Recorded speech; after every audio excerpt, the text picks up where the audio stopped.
کون ہے؟ امر بن معروف و نہی عن منکر، نیکی کی دعوت دینا، برائی سے منع کرنا. یہ ہمارے معاشرے میں ختم ہوتا چلا جا رہا. ہر ایک بندے کا یہ المیہ بن گیا، یار اس نے اپنی قبر میں جانا، میں نے اپنی قبر میں جانا. یہ نظریہ لے کر ہم کسی کی اصلاح بھی نہیں کرتے، ہم کسی کو سمجھاتے بھی نہیں ہیں، کیونکہ گناہوں کی کثرت ہوتی چلی جا رہی ہے. گناہوں کا سلسلہ اتنا آسان ہو گیا ہے کہ ہم باہر معاشرے میں نکلتے ہیں، ہر طرف گناہوں کا دلدل نظر آتی ہے. سوشل میڈیا، پرنٹ میڈیا، اخبارات، نیوز میڈیا، پیپر میڈیا، ہر طرح کا جو سلسلہ ہمارے طرف خبریں ارسال کرنے کا ذریعہ ہے وہ ہمیں گناہوں کی طرف جھونک رہا ہے. اور پھر ہمارے دوستوں کی جو خبریں ہوتی ہیں، جو ہمارے رشتہ داروں کی جو خبریں ہوتی ہیں، ہماری ریلیشن شپ کی جو خبریں ہوتی ہیں، وہ جب خبریں کون پہنچاتا ہے؟ ہمارے دوست احباب ہی پہنچاتے ہیں، ہمارے رشتہ دار ہی پہنچاتے ہیں، ہمارے بھائی پہنچاتے ہیں.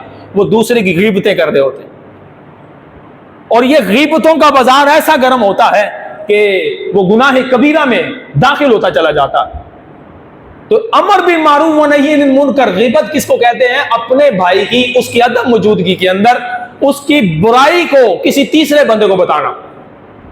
قرآن نے منع فرمایا ہے مردہ بھائی کے گوشت کھانے کے مترادف.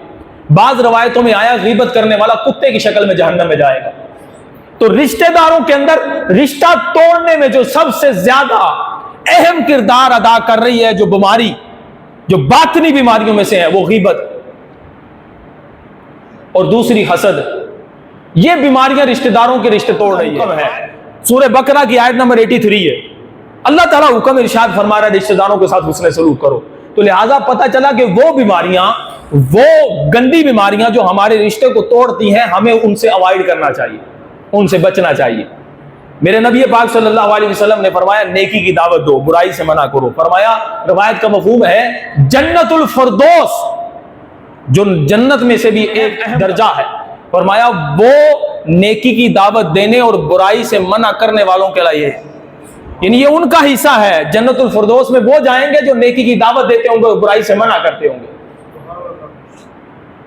ہمیں چاہیے، ہم سب کو اپنا ایک فرض ہے، قیامت تک کسی نبی نے نہیں آنا، یہ ہمارا عقیدہ ہے. نبی پاک صلی اللہ علیہ وسلم خاتم النبیین ہے، آپ کے بعد کسی نبی نے نہیں آنا. یہ الحمدللہ ہم مسلمان ہیں اور یہ ہمارا عقیدہ ہے. جس طرح لا الہ الا اللہ پر ایمان ہے، اسی طرح خاتم النبیین پر ایمان ہے. تو اس کے بعد ہمارا فریضہ یہ منصبی ہے، مسلمان ہونے کے ناطے ہم اپنے بھائیوں کو، ہم اپنے رشتہ داروں کو، ہم اپنے گھر والوں تک نیکی کی دعوت پہنچائیں، برائی سے منع کریں. یہ ہمارا فرض منصبی. ہم سیکھیں، ہم سکھائیں، جو سیکھا ہے اس تک پہنچائیں. حدیث کے الفاظ ہے بلغوا عنی ولو آیا. فرمایا میری طرف سے پہنچا دو. یعنی آقا علیہ الصلوۃ والسلام سے جو پتہ چل رہا ہے نا، وہ آگے تک پہنچا دو. یہ ہمارا فرض